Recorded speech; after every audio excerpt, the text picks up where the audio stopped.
Hello, hello. I think the sound is working. It's working now. I am trying to fix it.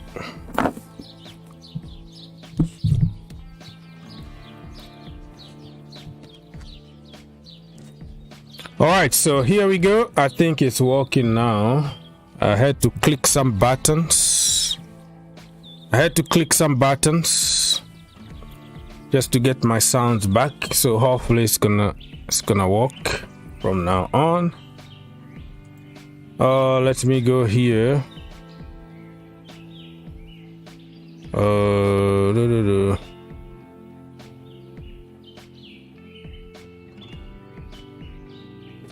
Alright, so the sound is fixed now. I can tell here from my side it's working. The bar is moving again. Okay.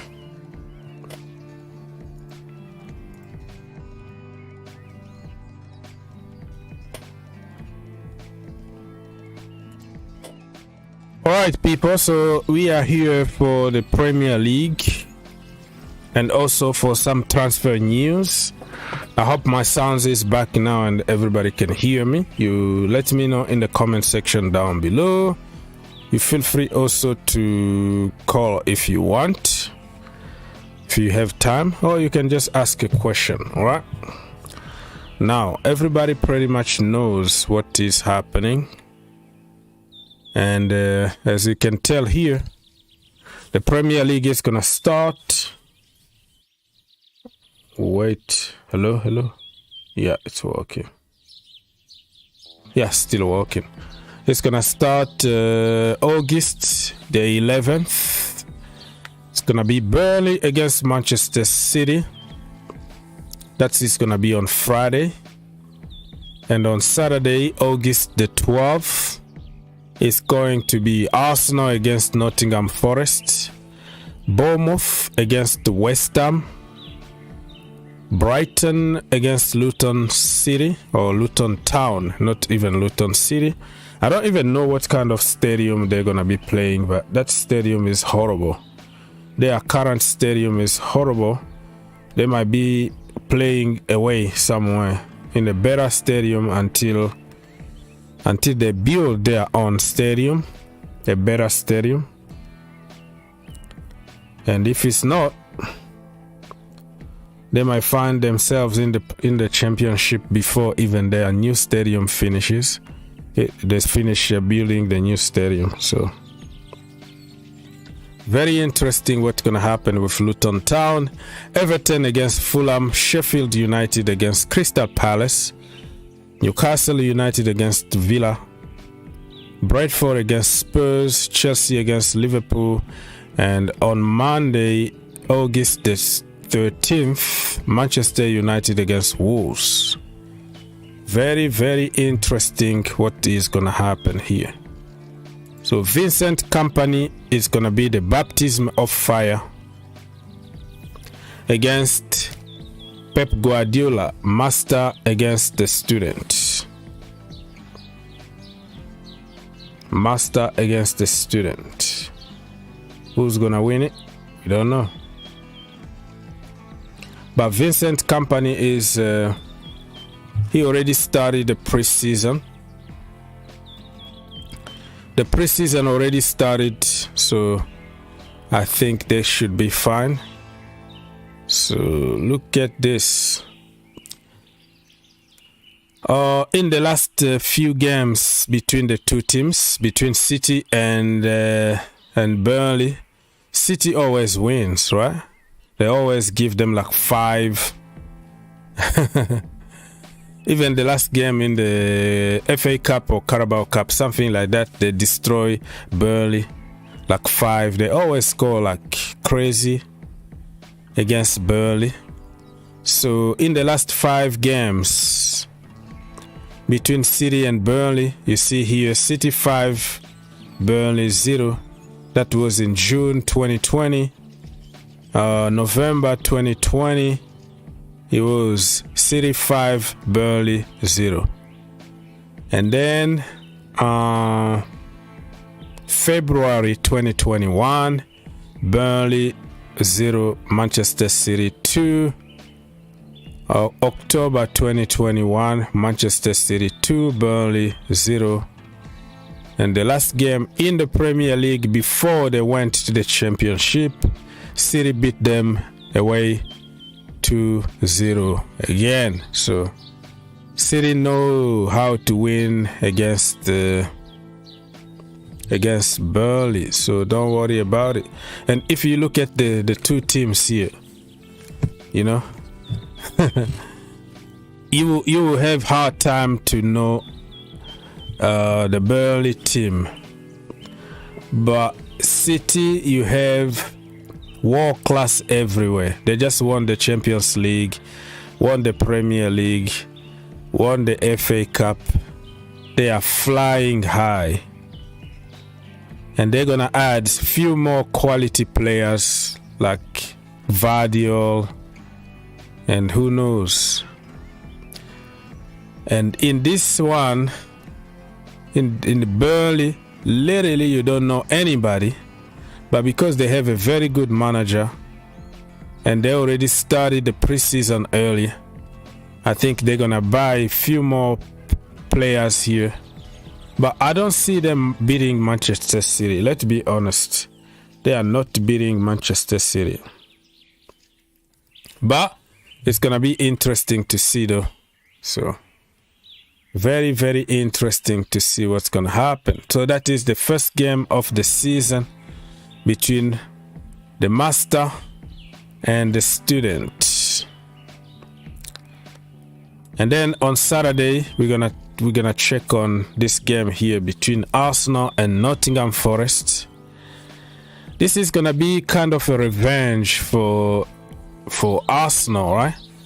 Remember, this is the game that, oh yeah, they drew or something. Yeah, I think, they won. They beat Arsenal. Wait, let me see.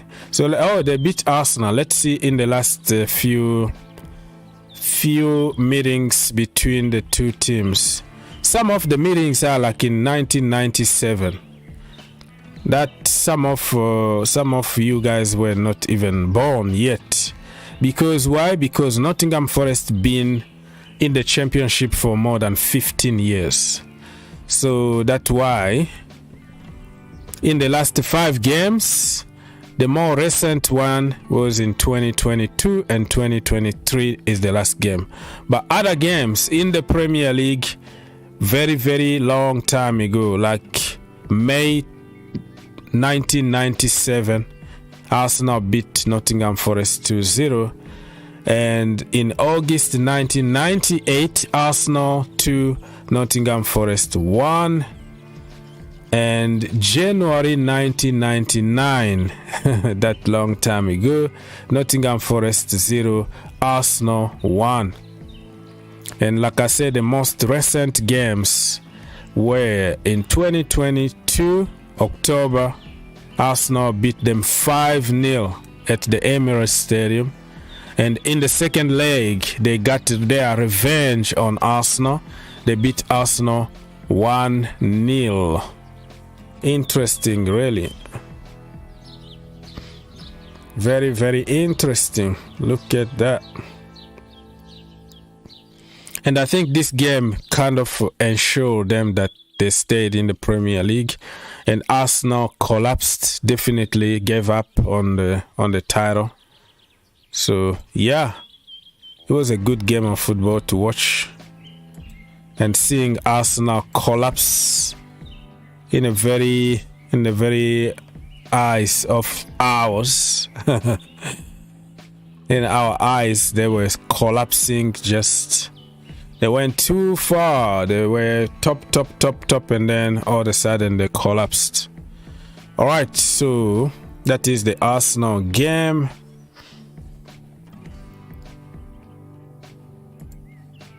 Mr. Jack Reese Oaks, any idea who will sell and buy?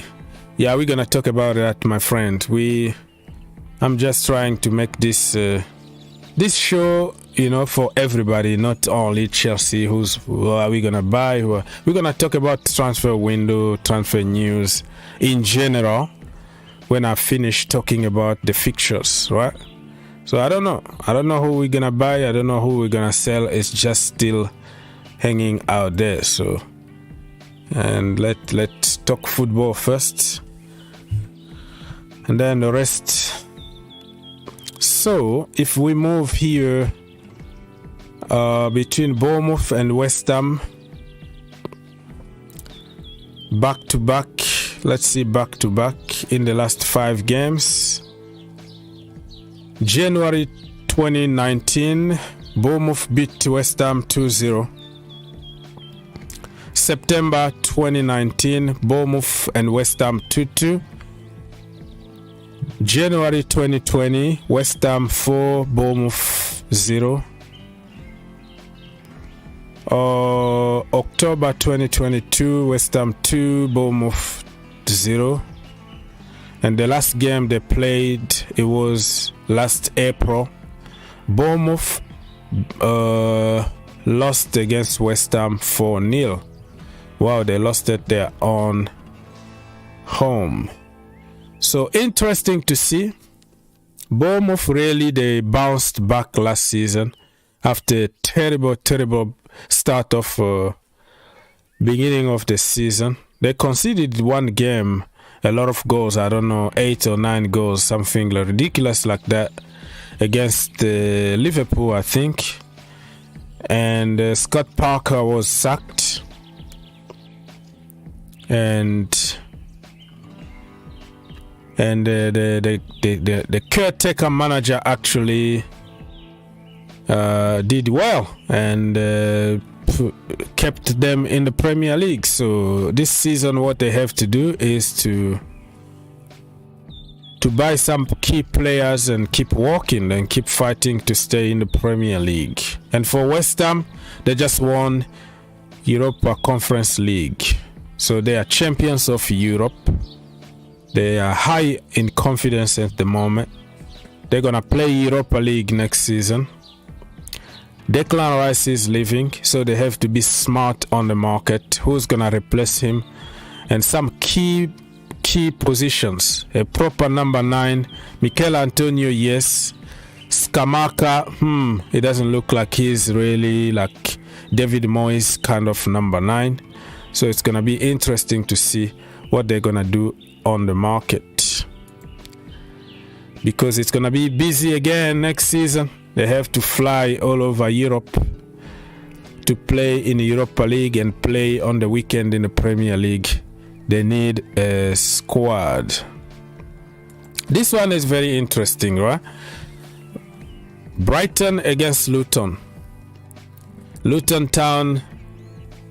Wow, what's a story behind them.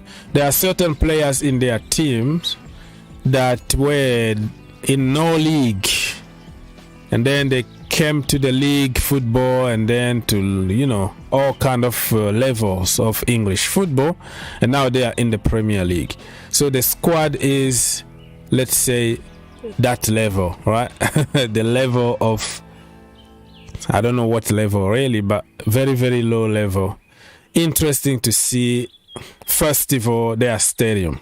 Where are they going to be playing the home games? Because their stadium is awful, man.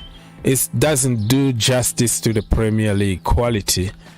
Even if you put live stream from that stadium, it's just like selling a bad product to the international audience. It doesn't even worth it, So they have to go probably play their home games at Wembley or somewhere else. And then what kind of transfer they're gonna have?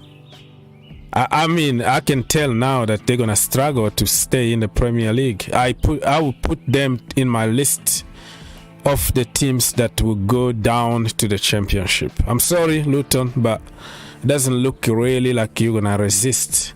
And Brighton, what a team, built by Graham Potter and developed even more by De Zerbi flying high. They just lost McAllister, and they might lose Caicedo and probably another player, so they need to replace them. But don't worry about them because they already know exactly who's coming to replace the outgoing. You know, they lost their best players back then last summer. Cucurella, 60 million put in the pocket. They put Estupiñán there and performing better than Cucurella. Every time they lose somebody, they always replace him by a better player. So don't worry about Brighton. The only worry could be Europa League. Playing on Thursday and playing on the weekend in the Premier League might affect them a little bit, but wow, what a team. Okay, I'm gonna go very quickly here. And if you have a question or you want to call, you tell me, okay?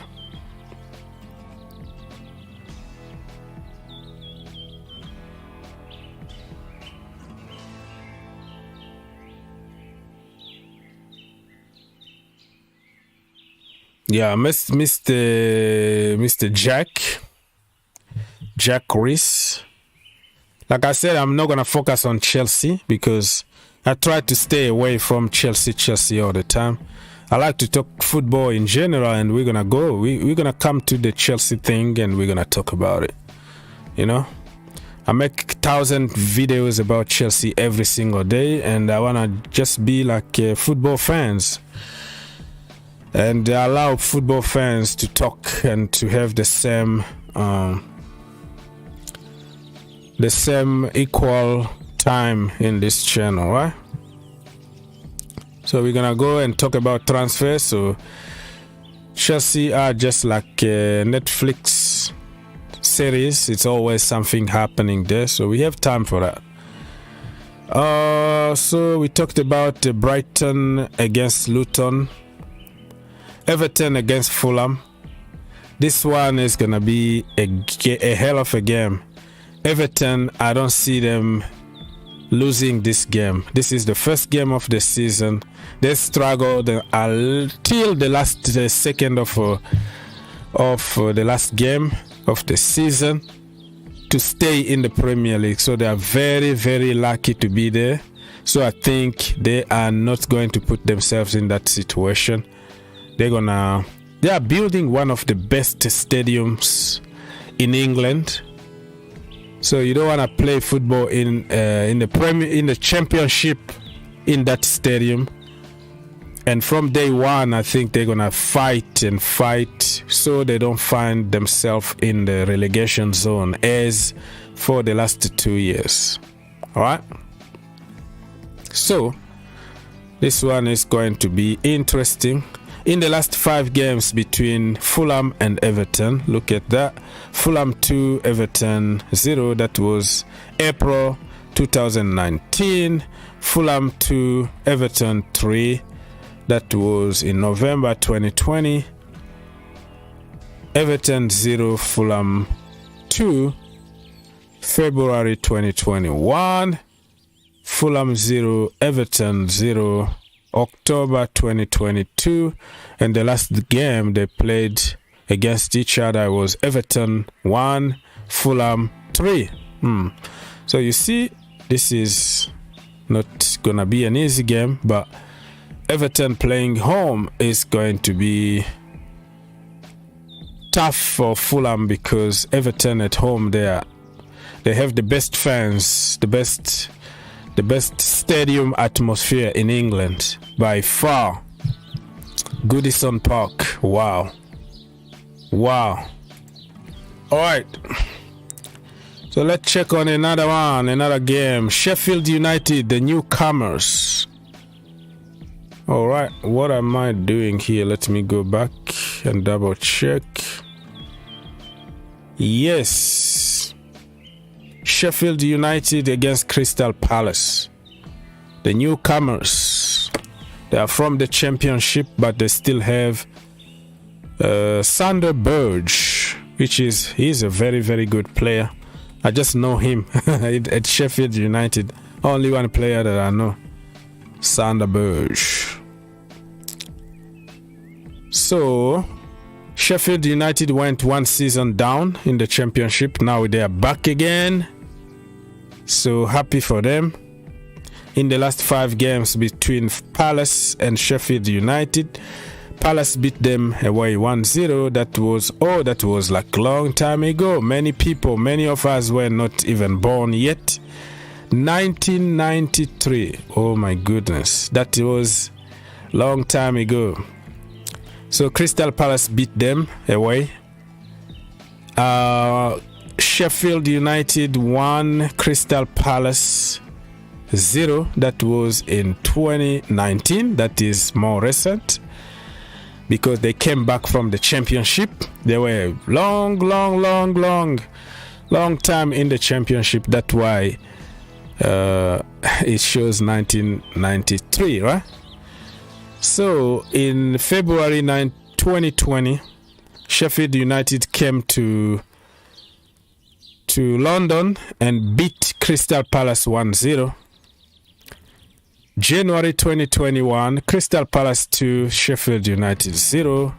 And the last game that they played, that was in May 2021, before Sheffield United got relegated. Crystal Palace beat them away 2-0. Interesting to see how good they're gonna be back in the Premier League. All right. I hope Everton get relegated this time. Lubara TV. Mr. CS, I'm not gonna even read your things because you like to curse a lot. You like conspiracy and cursing. That's what you do. Conspiracy theories about aliens and zombies and Donald Trump and Joe Biden conspiracy. I'm not into that. I'm kind of a realistic guy. No conspiracy, bro, and not cursing. It's a family friendly, bro. Family friendly. All right, so let's go and see another game here. And people, you let me know if you wanna call, or if you don't wanna call, you can actually send a question or something. Be part of the show, okay? Like, subscribe, dislike, whatever. Get in the poll, something. Do something. Be part of the show. Don't just watch, right? Okay, Saturday, August 12th, right? We continue. Newcastle United against Aston Villa. Two very, very good teams who are going up while Chelsea are going down. But next season is not going to be an easy one because they have like... Aston Villa are going to be in the Conference League and Newcastle United in the Champions League. That's completely different. In August, there is no Champions League or anything. It's just the Premier League, so it doesn't matter, okay? They have just to perform. Mr. Good evening. Unai Emery against Eddie Howe.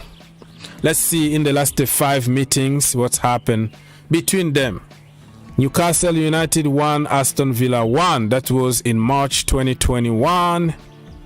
August 2021, it was Aston Villa 2, Newcastle United 0.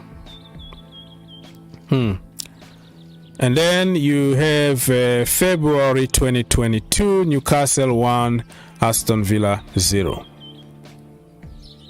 Okay. And then we go to October 2022, Newcastle 4, Aston Villa 0. And then the last game was last April 2023, Aston Villa 3, Newcastle 0. So you see that Mr. Good Evening is having some good numbers here against Newcastle. Actually, this is funny, okay? This is funny because Newcastle actually wanted Unai Emery to take over at, you know, when the Saudis bought the team, they wanted Unai Emery, and Unai Emery was like, no, I'm good here at Villarreal, I'm gonna stay here. He ended up by winning the Europa League for them over there in Spain. So, and then a couple of seasons after that, he accepted to join Villa. Well, you know, which is on paper, of course, in terms of budget, Newcastle are owned by a country, Aston Villa are owned by a bunch of billionaires, but not the same level as the Saudis. Just for the history, that's what so it's gonna be interesting. This game is gonna be very, very interesting. Newcastle, what a team Eddie Howe is building. They have the money, they have the players, and they're gonna cook. They're gonna even buy more players. Aston Villa also, they're gonna buy some key players. It's gonna be a hell of a game. Hell of a game. All right. Let me.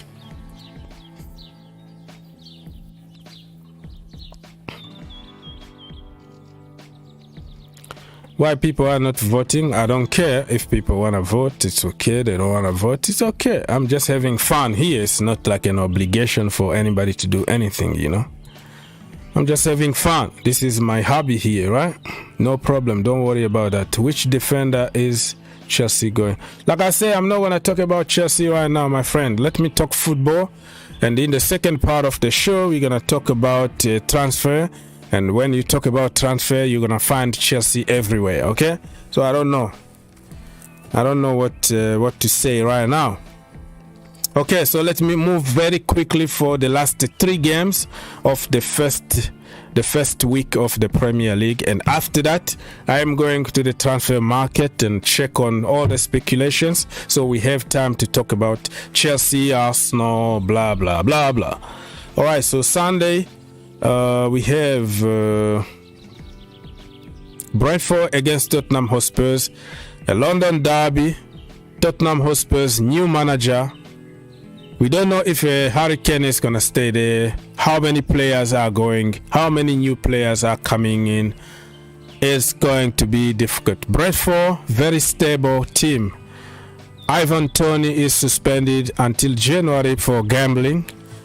But they might find somebody to score them goals, because they showed us this season that they can also score a lot of goals without Ivan Toney. London derby, Tottenham Hotspurs, Spursy.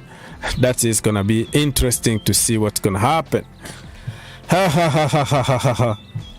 The last few games between them, only 4 games, not 5, because everybody knows that Brentford been in the Championship or other leagues forever, so we can't find the statistics that goes back to I don't know, 1950s or something. So December 2021, Spurs against Brentford, 2-0 to Spurs. April 2022, Brentford 0, Tottenham Hotspurs 0. December 2022, Brentford 2, Tottenham Hotspurs 2. And the last game was May 2023. That was like yesterday. No, that was the last game, I think. Almost the last game. Oh wait, yeah, whatever it was. No, it wasn't the last day. I thought it was the last day of the Premier League, but no, that is a lie. So Tottenham 1, Brentford 3. Brentford went to smash them, to destroy them at the shiny Tottenham Hotspur Stadium. So another London derby. This one could end up by a draw. But let's wait and see. Everything depends on the market and how good you've been in preseason, how ready your players are for the season. And then the big one on Sunday. Oh my goodness. Chelsea against Liverpool, Stamford Bridge, under the light. Brand new team for Chelsea Football Club. They never played together before. right from the preseason. We just saw the 25 players. Here we go. Against Liverpool, that literally have a team that's been together for 8 years. A well-oiled machine, plus new players that they're gonna have. They already have McAllister. They might get Kefren Turam or Manu Kone. They might get, man, they are very good. They are very good. This season, watch out for Liverpool. Against Chelsea under the light at Stamford Bridge. If it's not Anthony Taylor. So, okay, let's go to the last 5 games between the two teams. It's all draws in every competition. We always draw with them in the last I don't know, 7 or 9 games. But this one is about the Premier League only. So other competitions like the Carabao Cup and the FA Cup, we always draw, but they always beat us in the penalty kick out. That's the problem. The Super Cup, you remember UEFA Super Cup a few years ago, 1-1. It was 1-1, and then penalties, they beat us. 2 seasons ago, they beat us in the Carabao Cup, penalties, 0-0. In the FA Cup, 0-0 penalties, they beat us. So even though on paper it looks like we've been doing good against them, the final result is always in favor of Liverpool. Let's be honest here. So the last time we beat them in the Premier League was in March 2021. And remember, back then it was like empty stadiums, no fans at Anfield Stadium. So it was, it was kind of playing a training game or something. So we beat them 1-0 away. And then the rest is just kind of draws. August 2021, Liverpool 1, Chelsea 0. January 2022, 2-2 between the two teams at Stamford Bridge. January 2023, 0-0 between the two teams. And the last one, another boring 0-0 at Stamford Bridge. It was April 2023. And remember, we just sacked Graham Potter like a couple of days ago, and Bruno Salter, yeah, that is his name. He took charge of that game. It was a very good game. We did the Chelsea thing, created 1,000 chances, didn't score even 1 goal, and then we dropped 2 more points. It's a very Chelsea thing to do. So, not surprised. So, let's move on and talk about another game, because if I continue talking about Chelsea, it's very, very depressing. So, the games on Sunday, August the 13th, gonna be only 2 games. And the last game of match week number 1 is gonna be on Monday, August the 14th. Manchester United against Wolves. Old Trafford, under the light. Mason Mount on fire. Mason Mount, who knows? Declan Rice, Harry Kane, they might be playing for Manchester United by then. So, new owners probably. So, United are going to smash them. This game, United are going to smash them. Let's check on the last few games between the two teams. Wolves 1, Manchester United 2. That was in May 2021. August 2021. It was Manchester United went away to win 1-0. January 2022, Wolves 1, Manchester United 0. They lost a game at home, actually, at Old Trafford. And then December 2022, Wolves 0, Manchester United 1. The last game that they played, it was May 2023, Manchester United 2, Wolves 0. So, you see here, Yeah, I don't see Wolves winning this game, to be honest with you. They're gonna get smashed really by Manchester United. Many things can change from now to August the 14th, right? All right, people. So I think I kind of went through all the games. Good luck to everybody. Now, who is going to finish top of the table? My goodness me. Top 4 predictions. So as you can tell here, everybody is still 0-0. Arsenal are top of the table because of their name. The name starts by A. That's why they put them there. Arsenal and then Aston Villa. If there is a zombie apocalypse today and there is no league next season, Arsenal are gonna win the league. Yeah, on the green turf. Because they are Arsenal and they are top of the table but with 0 points. Oh my goodness me. Interesting to see what's gonna happen, to be honest. But everybody is in the same level. Wolves are bottom because of their name, W, and West Ham. So yeah, Chelsea 7th. Yeah, if I have to go very quickly and predict top 4, I think City might just do it again. Arsenal 2nd, Manchester United 3rd. I don't think Newcastle United are gonna make 4th, but Liverpool 4th. Chelsea are gonna finish like 7th and go to Europa League. Or even 10th or 9th. I don't see Chelsea all of a sudden out of the blue with new players, new manager, and get to the level of Manchester City, Arsenal, Liverpool, or Manchester United. And on top of that, they are strengthening their opponent.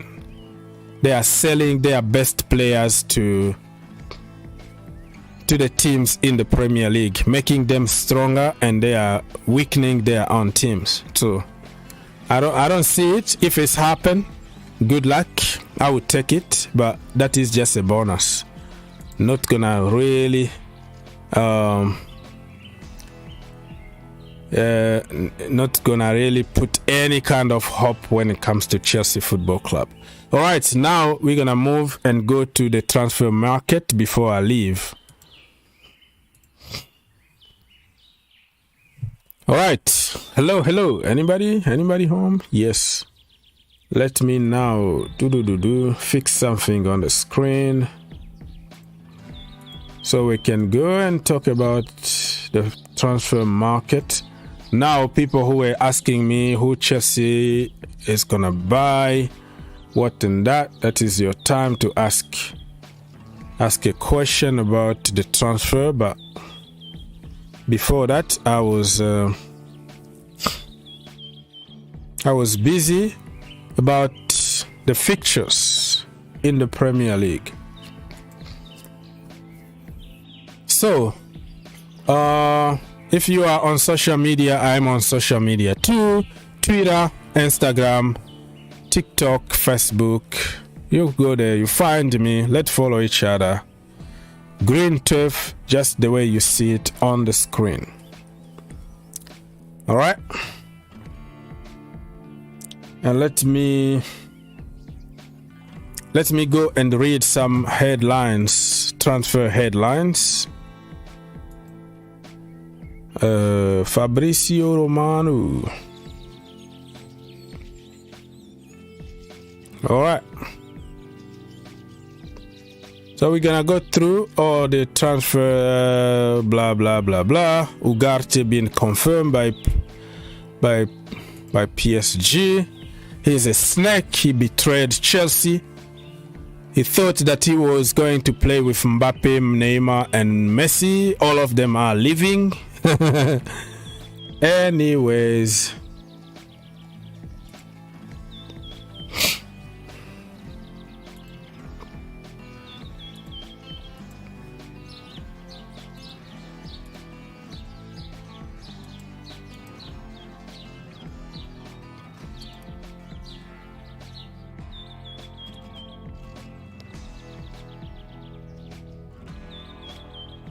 Okay, so Mbappe, let's start by Fabrizio Romano. This news been pinned for a few days now. Kylian Mbappe has informed PSG of his decision.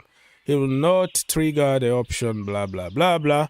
So now Mbappe need to sign extension or find a club and leave this summer. So that is that's been going on. It's becoming even boring because everybody's talking about it. We talked about it 1,000 times in this channel. We have just to wait and see where he's gonna end up at the end of the window. He's been linked with Chelsea, been linked with everybody under the sun. So let's wait and see. But I don't think he's coming to England. I think he's going to Spain, play for Madrid. Madrista. Amati. Hello. Yes. Mr. Amati. We can't hear you.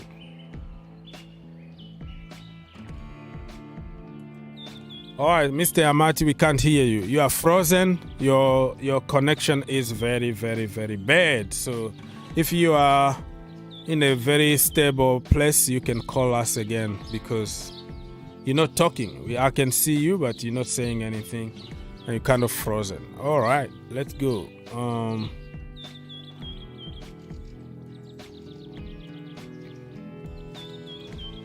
All right, so I try one person and he's not talking, so we have to move on. So Kylian Mbappe, that is a boring topic. Let's go. Fabrizio Romano again. He understands that Tosin, I can't even attempt to pronounce his last name, set to leave Fulham this summer as talks about new deal are now over. Fulham wanted to keep Tosin, but now could be forced to sell to avoid losing him on free when his contract expires next season. Tosin is 100% keen on a new chapter. All right, good luck, Mr. Tosin. Let's go. Tottenham Hotspur's news. Tottenham are working to find final solution and agreement with Juventus to keep Dejan Kulusevski at the club. Talks are taking place to reduce 35 million asking price or buy option, with player also keen on staying at Tottenham Hotspurs. This brother was very good the first season. The second season, injuries and all that, wasn't that good. But I think it's going to be a good deal. Now Tottenham are trying to get him cheaper. But the last season, the first season when he joined, oh my goodness, that brother was in another level. He was so good, this Kulusevski guy. So let's wait and see what's going to happen. Manuel Ugarte confirmed his imminent move to PSG. I'm resting a bit and then it will be time to start at PSG. I'm going to a giant club. I can't believe it yet. I'm very happy. Blah, blah, blah, blah, blah. Giant club that was founded in 1970. Great. Giant. How many Champions League they won again? Good luck, because you're a snake. You rejected us. We gave you everything. Live in London, play in the best team ever, and you refused. All right, Jude Bellingham was officially announced, and all the pictures and press conference and all the good stuff. Real Madrid really are cooking. You know, Real Madrid this season, they're gonna be again more. They're gonna be stronger because Mbappe might join them. Just imagine this. Oh my Lord. Mbappe, Vinicius Jr., Rodrigo, Jude Bellingham, Chouameni, Camavinga, Valverde. Oh my Lord. Like, you can't really find weaknesses. But they still need a proper number 9. That's the problem. Mbappe is not a number 9. He hates playing from the middle. And now, what position he's going to be playing at Real Madrid? Vinicius Jr. is from the left, from almost the position that Mbappe want to play. I don't know how Ancelotti is going to fit them in the same team, but this team is really scary. They just need a proper target man, number 9, like Harry Kane, Ivan Toney, you know, old school kind of proper number 9 that can play with back to goal, kind of, you know. So, but they are not done yet. Real Madrid, they are not done yet. They're still there on the market. They're gonna surprise people. So Jude Bellingham, good luck at Real Madrid, my brother.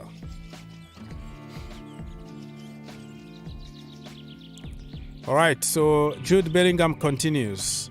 I was sold when Real Madrid came to my house to meet us. It was huge because they were great with my family. They didn't try to manipulate them. Okay. It was a great moment. Goosebumps. You dream of the moment as a kid. All right. Good luck, kid. Good luck, Mr. Bellingham. I'm not going to continue reading all his quotes here. It's going to take us 1,000 years. So, Bayern Munich actually might hijack this deal from Manchester United. United are about to bottle this deal for Kim Min Jae. They are about to bottle this deal. They were up actually in advanced talks, and then all of a sudden, Bayern Munich come to the conversation, and then Kim Min Jae is changing his mind because he's thinking, me going to the Premier League, we're going to have to fight with 6, 7, 8 other very, very strong teams. Okay? And winning a trophy in the Premier League is not a guarantee unless if you are Manchester City. So I don't want to find myself after winning the Scudetto with Napoli, and I don't want to find myself with no trophy at Manchester United. And the Premier League is the toughest league in the world. So probably Germany is the way to go, because I'm going to win 3 trophies the first season for sure. That is big for my CV. And then there is a chance for me to go to the quarterfinal of the Champions League. So the guy just was thinking about himself, not necessarily about money, because I believe that Manchester United can pay him more money than Bayern Munich. So I think he made the right decision here, my friend. Tell me what you think about this deal here. This Kim guy. So Bayern are favorite to sign this guy. No more Manchester United. How the hell they are bottling this, I don't understand. Harry Maguire need to go. They need somebody. All right, let's move on very quickly. Arsenal have significantly advanced on Declan Rice's personal terms in the last few days. That's why Arsenal will bid again to find a solution with West Ham. 80 million was never going to be enough to convince West Ham, as they hope for more than 100 to sell Declan Rice. So Arsenal are acting like big boys. Now they are ready to spend money on quality player. They got a captain material here. They got a leader. They got a winner, a champion in their team. So Rice is going to take Arsenal to the next level. What a player. Versatile, very good, pretty much in everything he does. What a player. Imagine if he was like Italian, Brazilian, French. Lord have mercy. So I think West Ham are right, because if Enzo Fernandez can cost 120 million, Rice is about that same price or even more than that. Rice has, you're gonna tell me that the World Cup for Enzo Fernandez, we know that, but in terms of individual quality and what you bring to the team, versatility, leadership, captain material, winner, everything, the whole package, the size, the physical presence, everything. If you put together, you take the trophies away or whatever, you will see that Declan Rice is better, way better. So Arsenal are acting like big boys now. They are going to get the missing pieces so they can start winning. All right, let's go. Jude Bellingham. We already talked about Jude Bellingham like 1,000 times. Kim Min-jae.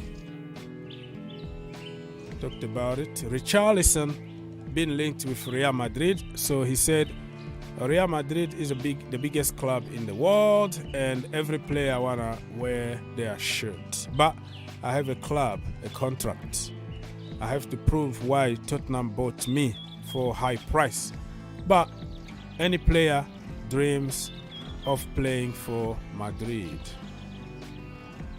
Richarlison might do good at Real Madrid though. Tottenham Hotspurs was a kind of tough, and when you are competing with Kane and you are playing fossil football under Antonio Conte, what do you expect? You can't score goals. He was often on the bench. Okay, Kai Havertz. Depressing news here about Kai Havertz joining Mikel Arteta. Mikel Arteta really appreciates him. Everybody in the world appreciates Chelsea players. Only Chelsea online fans, geniuses, don't understand the value of players. It's always when you have a bad season, get somebody else.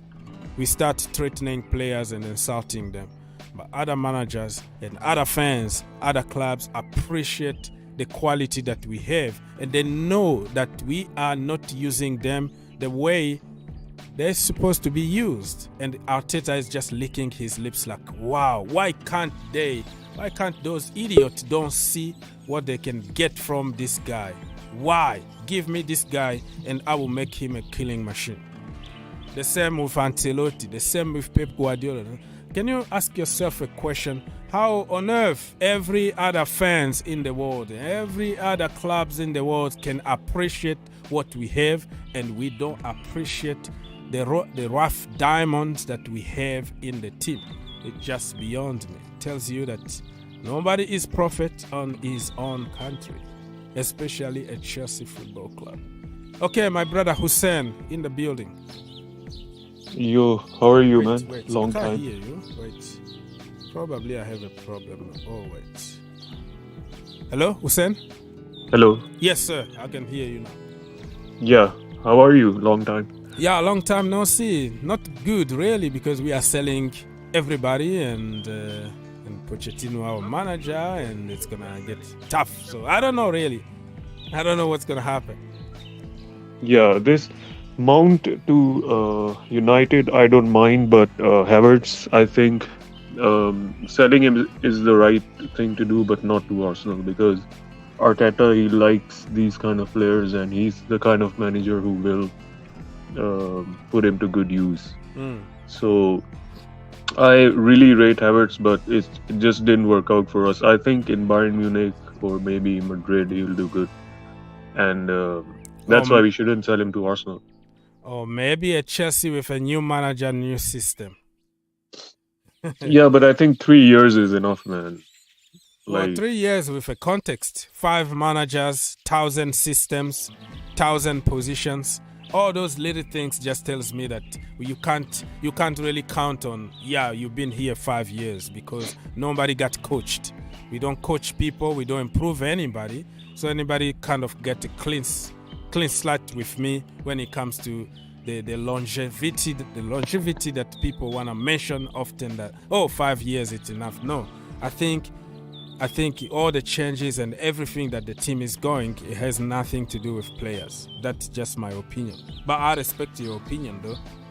If you Yeah, to me, like, if you keep like he's not Deadwood, but if you keep mediocrity around for too long, it creeps into the club's mentality. So we need to be ruthless with the players. But the problem is we made them mediocre.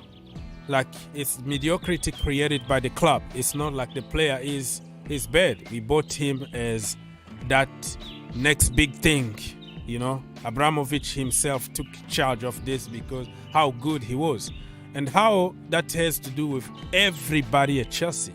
Why can't we just ask ourselves questions why everybody we have to blame them and not the club, not the system, not the coach? You know, so that is my logic behind supporting these players. I'm not saying that they were good, they were poor, but there is a context behind being poor. You know, it's just like the same. You bought 35 players in the dressing room. They don't even talk to each other. Lampard come with his system. Pora with his system. Bruno Sutter with his system. It's just all over the place. So when I start thinking about those little things, I just believe that under a proper manager like Ancelotti, Vinicius Jr., 2 years or 3 years, he was just like a headless chicken. Awful. Look at him today. Rodrigo, everybody is improving because you tell people what to do, how to do it, where to be. Same with Eddie Howe. You know, Joelinton apparently was the worst signing in the history of the Premier League. If you look at the way he put them together, everybody knows what to do in their natural position, or if it's not working for what you think is your natural position, he changed you the position, and then it's just working like a charm. But at Chelsea is always, it's always narrative about players. Why is that? So, do you think we should give Kepa another chance? No, Kepa is, that I'm contradicting myself here. Yeah. Because I just supported everybody, but Kepa is another case. He's short. He's naturally short like me. Nothing wrong because I'm a short guy too, but that's why I'm not a goalkeeper. So his natural ability, the physical, he has zero presence. That guy can't scare everybody. He's scared of everybody. I would like to see to watch my to look at my goalkeeper up and not looking at him down. You'll see in crosses, set pieces, long range shot, like people pushing him around just like a baby. He stay on the line all the time. But of course, because he won some trophies, very important trophies for Chelsea, and then people think that he's that amazing goalkeeper, and he plays from the back. That is overrated. When was the last time Kepa had like a long range pass to somebody? No, he passes the ball to somebody who is in a safe position, who is close to him, and every time he tries to kick long, they start countering immediately. He put us under pressure. Never like a through ball like Onana or Mike Magnan or Alisson Becker or Edison. Never. But because he kicked the ball with his feet, he can play ball. What is that? What that even means? You can have 100% pass completion by passing the ball to somebody who is like less than a meter away from you. That is the statistics that we have nowadays. Kepa is awful. He needs to go, for me. Yeah. And also what people don't understand, like for Pep teams, they don't face a lot of shots. So they have the luxury to have a keeper which is a good passer and they can compromise on his shot stopping. Not saying that Ederson is not a good shot stopper, but they can make that compromise. But for us, we need a good shot stopper. We need that's the priority. I haven't seen on much of Onana. That in the final he was brilliant, but people do say that he's sometimes a little suspect on short stopping. So, Yeah, him. but I I'm haven't not sure. done He's my not my research number on it. one. Everybody's talking about him because how good he was in the final. Literally, Pep Guardiola called him a holding midfielder. He takes a lot of risk by coming off his line and coming off to participate to the game. But in the Premier League, most of the time you get punished if you do too much. And he's Who's your number one? My number one is gonna be Magnan, like Mike Magnan, which is almost impossible because of his physical presence, and he's also awesome with it, passing the ball from the back, but also the size. Size matter for me. I'm sick and tired of short goalkeepers, man. Size matter, and also you have to be well-rounded goalkeeper, not just you are tall and you can't do this and that. You have pretty much to combine many things before I really say yes to you, but I don't know. 100%. Kepa apparently Poch want him as a number one. That's what Sky Sports said yesterday.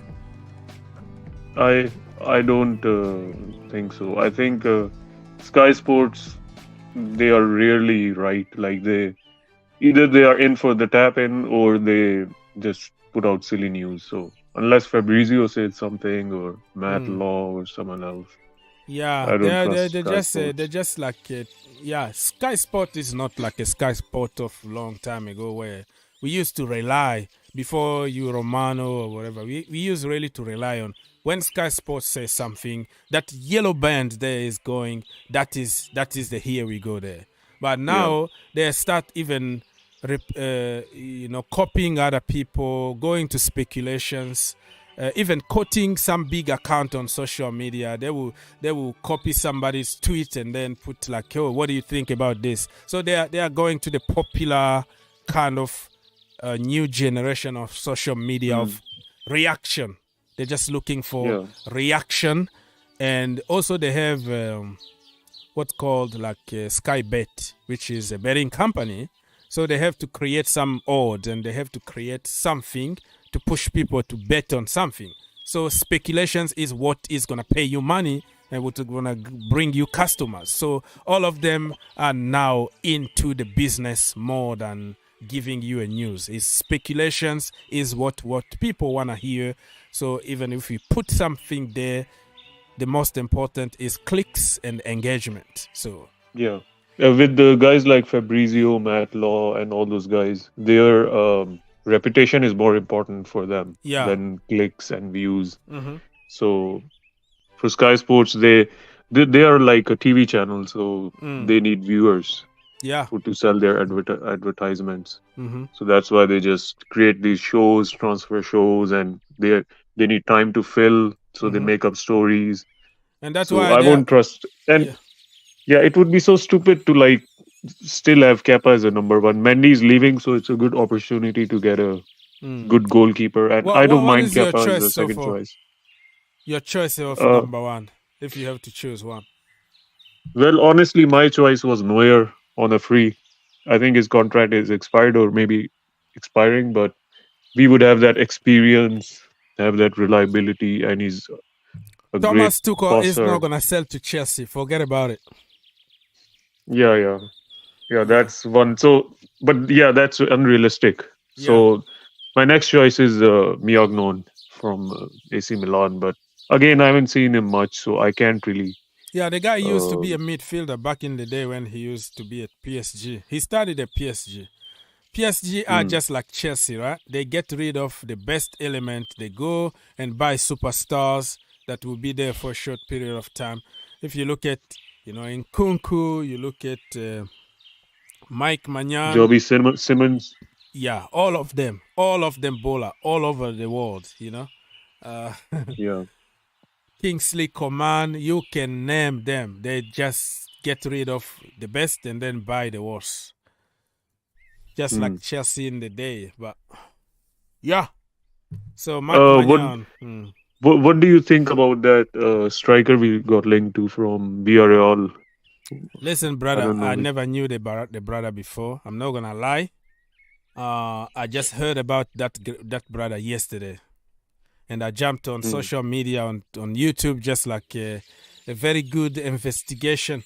You know, I'm a journalist. I investigated on him for 3 minute compilation videos, and I made my conclusion. Listen, all the jokes aside, what I saw is he can dribble. He's not like a proper back to goal kind of a number 9.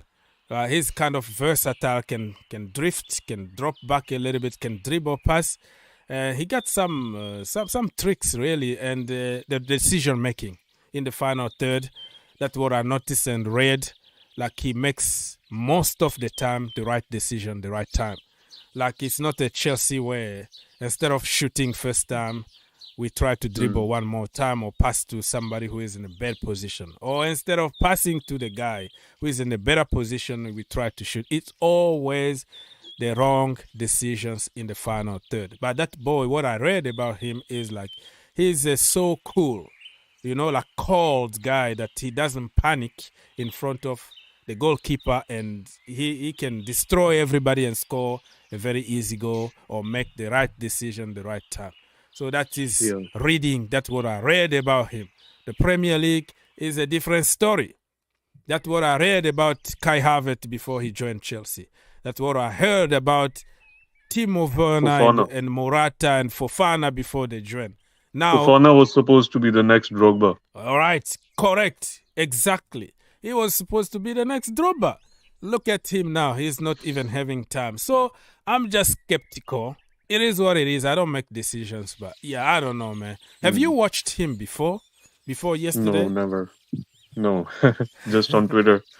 And people are so quick with compilations. How do they have so much time on their hands? They watch games and cut pieces. Yeah, but these compilations, man, this is the worst thing to happen to football. Like, it made us more reactionary, and the fan base is like, relying on them. Reactionary, quick decision. Oh no, he's the guy. And on top of that, everybody pretty much lying. Oh, I've been watching him. I'm like, come on, be honest. When the last time you watched Gambia or you watch Senegal, you know what I mean? Like, how did you know him? Oh no, I've been watching him. He's the missing piece. I'm like, oh man. People just want reaction. This is the generation that we are in. It's about getting reaction. Bad or good, it's all good on social media. So you just put anything there. The bigger the lie, the more views and the more people are gonna trust you. That's the way the world works.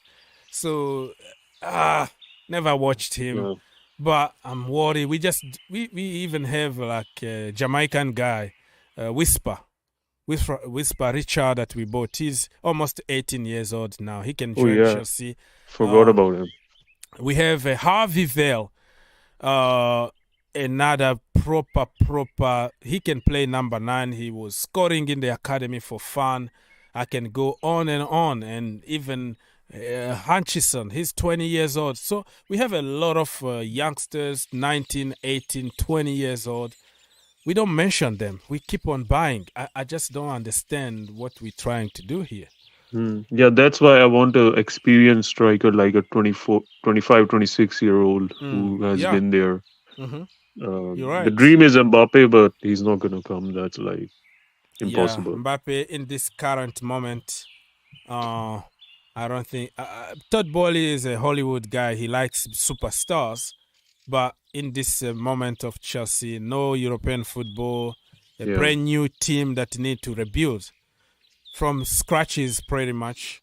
And I don't see him really joining a project. He's a guy who is going to join a team that is ready to win, you know? Real Madrid or Manchester City, ready to win now instead of, okay, I'm going to build a project. No, I don't think so. So 100%. I'm all for like those old 25, 26, low key, like Marcus Thuram, or let's say Colomwani or something like that. Go in France, go in Italy, go in Germany, do your homework, find somebody solid. Not Germany, bro. Not The Germany. Bundesliga I would stay away from. Okay. You don't buy into the gym. So unless if you are Haaland, right?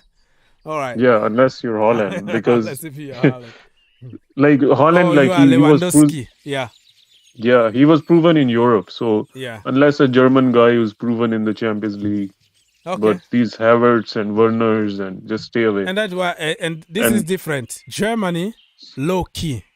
That is a key point. Not the people that everybody wanna. Oh no, he's the next thing, because they don't really. Mostly they need time in the Premier League to perform. But I'm talking about those low key that nobody really paid attention.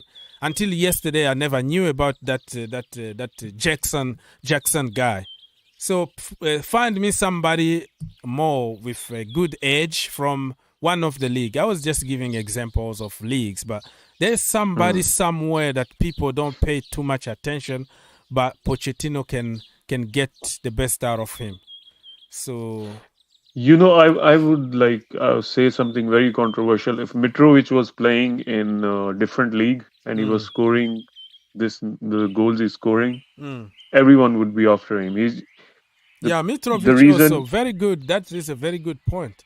He's like Ivan Toney, but Ivan Toney have some legal issues. So yeah, Mitrovic, that is a good point. Mitrovic. If we can get him on a cheap, I think we should go for him and then keep him as a backup and then sign another striker. I think we actually need two strikers, especially if Havertz leaves, because Broja is recovering from an injury, and Fofana, I think he'll go on loan. I don't trust Sterling as a striker, and Kunku is better as a number 10. So we actually need two strikers. So get Mitrovic around 20-23 million, and then sign a number 1 choice.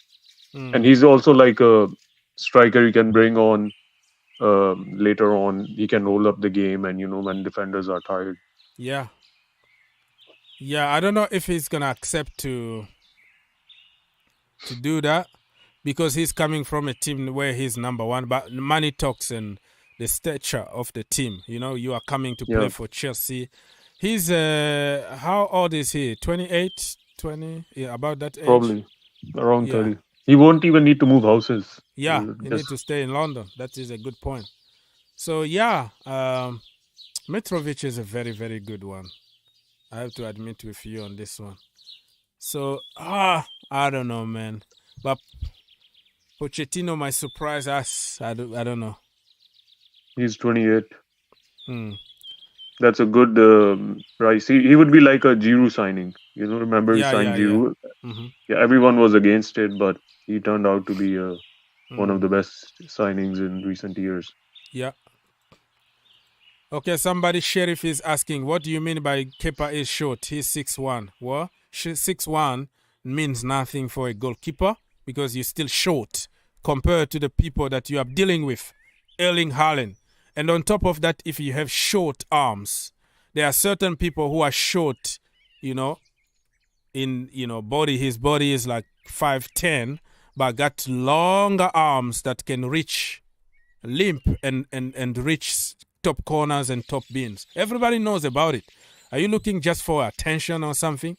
Kepa got like T-Rex kind of arms. His arms are very short. Every shot that he concede, you will see that he will almost touch it. Almost, or fingertips. It's going to go through the fingertips, but bam, because of his size, it's going to go at the back of the net. Don't give me any kind of, if you want to discuss it, just bring something on the table. Everybody knows about it. He's T-Rex, and you can see. Watch what kind of goals that he concede, and why people need to always target certain area, because they know he's short and he's not going to reach there. So I don't know what you're talking about. T-Rex being 6'4", 6'1" doesn't mean that you are tall. Compare. It's just like in the basketball, and you say, what do you mean? He's 6'5". He's 6'5", and he's not short. Basketball, you find seven over people there. So this position you need to have a good size, 6'4", 6'6". You must be imposing. Be there imposing, people scared of you, looking to you up and not looking to you down and pushing you like a 5 years old. What are you talking about, bro? Depend on your position on the pitch. 6-1 mean nothing. Goalkeeping is literally like a game of inches. Ederson is 6'2", Ellison is 6'4". Yeah. So And if even Kepa had like one more inch on him, one more inch it would could make make a difference. big difference. Exactly. That's what he doesn't understand. Those little inches, you see, like Kepa, man. Even the goal against Manchester United when Casemiro scored the last minute header, he touched it. Oh my goodness. 3 points gone because of your size. You just need 1 inch only to get it right. How many goals, how many points we lost because of 1 inch? The lack of 1 inch from Kepa. So I don't know. Don't remind. Yeah, and I remember you always remind me of his such and such. And go and check on statistic and see how his arms are, how long his arms are. You can be 6'1" with longer arms. You're gonna be better than 6'1" with T-Rex kind of little, tiny arms. Do your research, man. I'm talking about my thing. I know what I'm talking about here. All right. 100%. I just had a little Google search. The CS was 6 feet, which is surprising because he was one of the best keepers. Yes. But the thing is, like, if you're short, you need longer arms and you need to be perfect positionally. Yeah, that was the positionally CS's biggest and quality. Anticipation. Yeah, anticipation as need well. to be good, and also you need to be imposing. You need authorities. You know, those people who are just natural, they can push you. When the last time you saw like, people talking and pushing people, it's like you commanding the box like, this is my area. You're not going to bully me here. You are Haaland, you are Vigost, you are 7 foot or whatever. This is my area. They dominate that box. They are the boss. You can even tell the way they position themselves, the way they push people around. If they go for a punch, they go with determination to get it. Kepa is going to come out and then try to punch the ball. 99% of the time, he's going to miss them because he doesn't make the decision. He always hesitates. Can I go? Can I stay? Can I go? Like, he doesn't have any physical presence, any authority to bully people. Being short doesn't mean that everybody needs to bully you. You are a short guy, but you dominate people twice your size. You impose your authority. Kepa is not. So don't tell me about 6'1" here. You need many other criteria: anticipation, positioning, reflex, long arm, just to be a good goalkeeper when you are short. So I don't want to see 100%. him, but Pochettino wants him. Probably the connection from Spain, because they know the keeper market is so dead right now. After Miagnon, there's no one like who's at a Chelsea caliber. Yeah, I don't want to even hear about Melier from Leeds United. No. I don't want him. I don't know. I don't feel anything. Toward him. Yeah, you need to go. No, Melier. All right. So you're going to any preseason games? Yeah, I'm going to the Atlanta one. I actually got the West Ham ticket. If you're going there, I'm going to give you a free ticket. That is a promise. It's already sold out, but I'm not going to be able to make it because I will be with my Blue Army and their mother is going to the Middle East somewhere for a couple of weeks for work. So I have to have all my people here, myself, struggling. I don't even know if I'm going to have time to make any kind of show. So I'm not going to be on that one because I have to babysit. Which game is that? The West Ham. Where I forgot even where it's going to be, but I have the ticket for West Ham. It's already sold out. I have a very good seat, like right front seat. And the other one for Atlanta, I got a ticket for that. So I will be for the Atlanta one. For the other one, no way, because I'll be busy. I'll be busy babysitting. So yeah. So if you have a little bit time off for work and you plan to come for one of the game, you contact me. I will give you a free ticket for that. I am in US right now. Oh, okay. Traveling for work, yeah. But I don't know if the dates will overlap with the fixtures or not. Okay, you double check on your fixture and you let me know. How long are you gonna be here? Just for a few weeks vacation or something? For a month. Oh, for a month. All right. Good. So yeah, just even shoot me an email or something in case you change your mind and you wanna go to one of the games. I will only be in Atlanta, Georgia, if everything works according to the plan. Okay, yeah, I'll let you know. Yeah. I'll come back again if Yeah, sure. No problem. No problem if you're around here, if you want to come to Kentucky Derby or you want to hang out and watch a basketball game, you just let me. We plan something, man. We have some chicken wings and, something. Come on, bro. Let me see how far Kentucky is from where I am. Yeah, you can drive. Okay, so Mr. Arsenal for Life said that I don't want Kai Havertz. Bro, listen, Kai Havertz is going to elevate your team. In your team, who got the Champions League winner medal? Jorginho and Kai Havertz. So you must be happy, and you're going to have Declan Rice, who got Europa Conference League medal. So you need people who know how to win. Oh, and for the Premier League, you have Zinchenko and you have Gabriel Jesus. So you have some winners in your team already. So I'm telling you now, Kai Havertz, under Mikel Arteta, he is going to prove people wrong. That brother is going to be cooking. Just like Kovacic is going to cook under Pep Guardiola, because the team is working nicely. Already a well-oiled machine. So Jorginho and Kovacic are not the players that will elevate your team. They are just good in a system that is working, in a team that is working. But they're not going to win you a game on their own or take you to the next level. But I'm sure that Pep Guardiola is going to make Kovacic a very, very good player. Coaching. He's going to tell him what to do. He's going to instruct him how to position himself. Don't hold the ball forever and dribble without a purpose. He's going to have a purpose in that Pep Guardiola's team. But at Chelsea, because we're still all over the place, he doesn't know what to do. When he is in the final third, the brother can't shoot. The brother know nothing what to do with the ball. But under Guardiola, I'm telling you right now, he's going to surprise people. He's going to score a few more goals.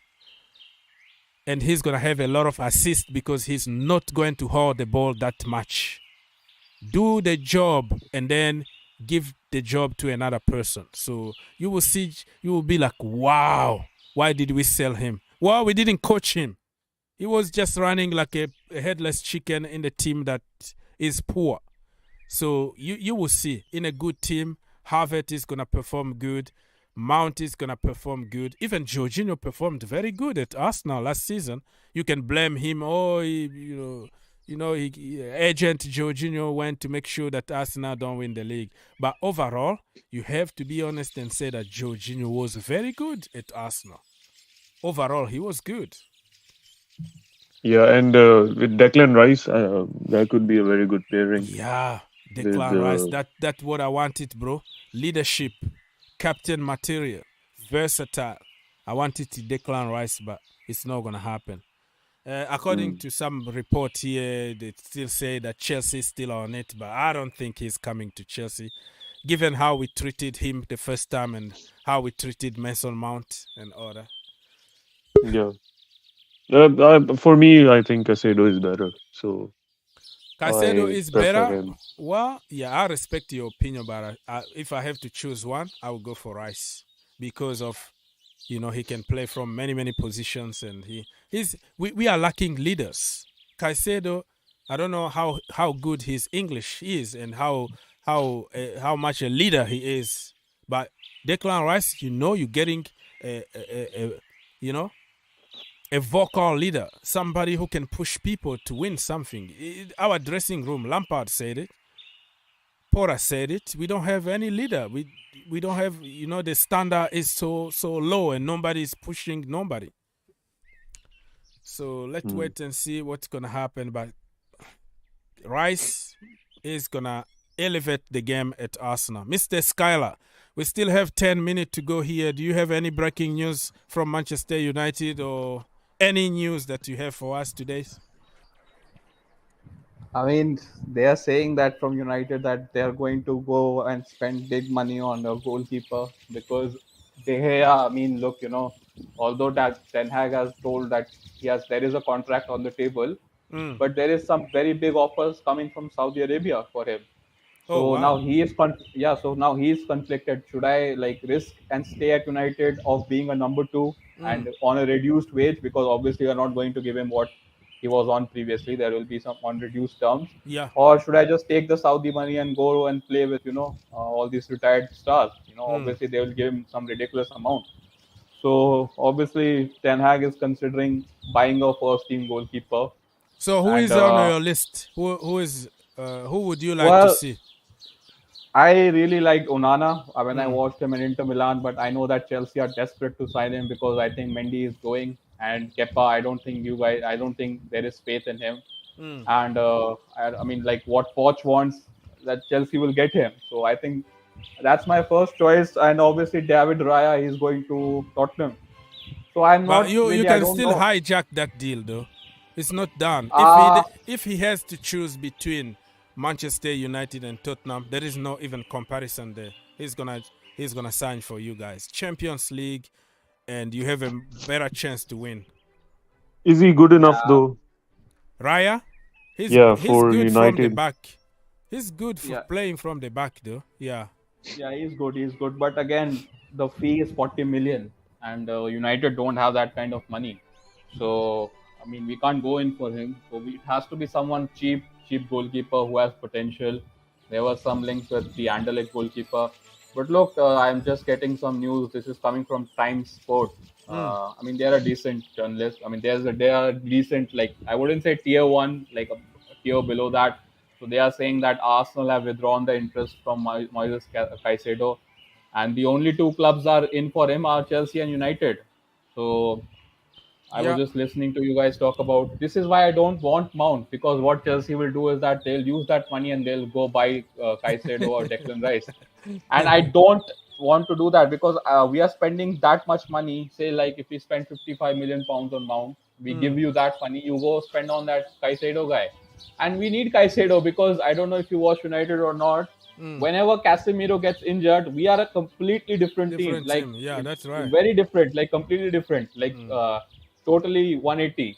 And we played Brighton. I think it was like our third last game, and this guy played in defensive midfield. He went to center back and ended up playing right back.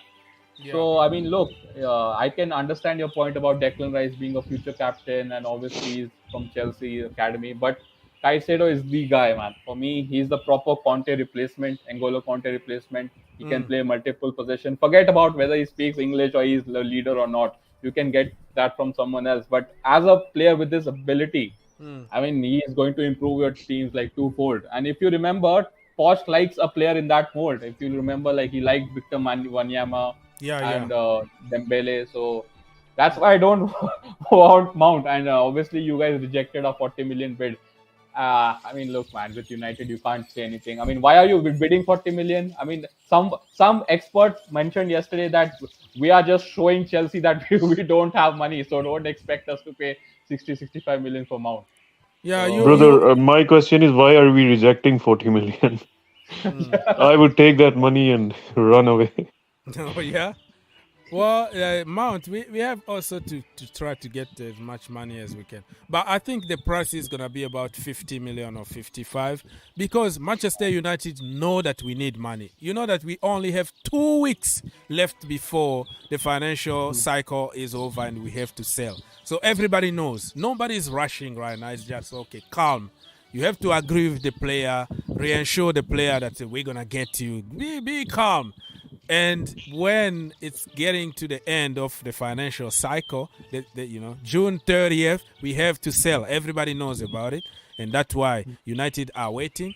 And also Arsenal are also waiting to get this opportunity and jump into Kai Havertz because they know this is a golden opportunity to get him almost half the price that he really worth.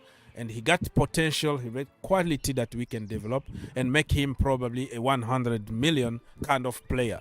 So everybody now waiting. Chelsea, we're gonna lose a lot of money.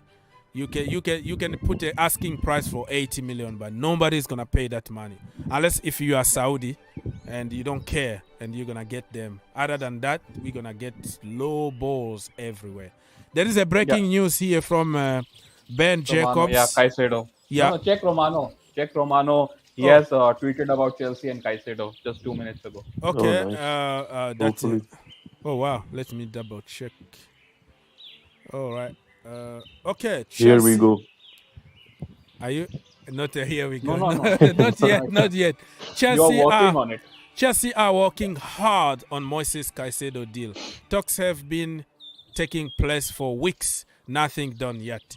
It has always been Chelsea front runners despite rumor of Arsenal bid in the last weeks. Arsenal focus remain on Declan Rice and Kai Havertz. More to follow. Not a here we go yet, but we keep on pushing. The problem with this is they are trying also to make some deals with Chelsea. They are trying to get Levi Colwill for 40 million. And I tell you what, we sell him for 40 million. In a couple of seasons, they're going to sell him back to Chelsea for 150 million. That's how good that kid is. So I don't want anybody get involved on this one. We have to separate all the deals, right? I don't want to loan him out. I don't want to sell him. Just get this deal done with Caicedo, and that's it. And the news I was talking about, it was from Ben Jacobs. I think he was on one of the podcasts, and he said it is believed that Andre Onana would prefer to move to Manchester United over Chelsea. So yeah, I'm reading the same. It is coming from Jacob Steinberg. Oh, But, not Ben Jacob. Oh, yeah, Jacob Steinberg. Sorry about that. Yeah. I mean, look, he can prefer whatever he wants, but whoever pays the most money to Inter Milan, that's what they will sell that to him. And AC Milan Chelsea are negotiating Kalidou Koulibaly and Romelu Lukaku deals, so they wanna everything mixed together. So I AC don't Milan know. or Inter Milan? Oh, Inter Milan. Yeah, He's from Inter Milan, right? I Onana mean, is but I from heard like Koulibaly wants to say, he doesn't want to join Inter because of what he did with Napoli. Well, but also he's on a very good salary, 300k a week. I'm not gonna even move unless if you are Saudi and you offer me 400. So he's good, comfortable with his money, not necessarily that Napoli. Sarri left Napoli and went to Juventus and went to other, and now he's at Lazio, and even Higuain. So it's business. The end of the day. The true reason he's not going to sign for Italian clubs because he's going to get less money. And he secured his future, 5 years at Chelsea with 300k a week. That life is good. So I think it's for financial reasons. But Saudi also want him. So only Saudi can pay him more money than us. Who are we talking about? Kalidou Koulibaly. Okay. Yeah, I want him out. Use him in the Onana deal. Okay. If we want Onana, that's Yeah. a different topic. So swap deals. The problem is everybody wants our players very cheap at the moment because they know we have to let them go for the books. And when we go for somebody, they just put crazy, ridiculous amount of money because they know that we need that player. So it's a complicated market, and the 300 million that we spent last summer didn't help. You know, we spend money on players that won't take us to the next level, and we are struggling now. We have to sell even the best asset of the club just to balance books, because you can't get rid of the players that you spent money on. I'm surprised there's no news on Ziyech and Pulisic. Yeah, You would think like come. those guys would be the first one out. Like we will get that done early, but still nothing on them, and not even any links. Like there are rumors that Pulisic, there are clubs interested in him, but they don't mention the club. It's weird. Yeah, it's weird. So, gentlemen, listen. I'm gonna have to get some work done. Yeah, I'll catch you later then. Yeah, I'll catch you later, guys. Thank you so much, Mr. Skylar from United. And Hussein, do you have anything else to say, brother? No, nothing much, man. Just keep doing what you're doing. Thank you so much. Appreciate it, my brother Hussein. And Skylar from United was here to help the channel. Thank you so much, everybody, for watching. I'll be back tonight or tomorrow at some point. God bless you. Think outside the box. Smile all the time. And I'll see you next time.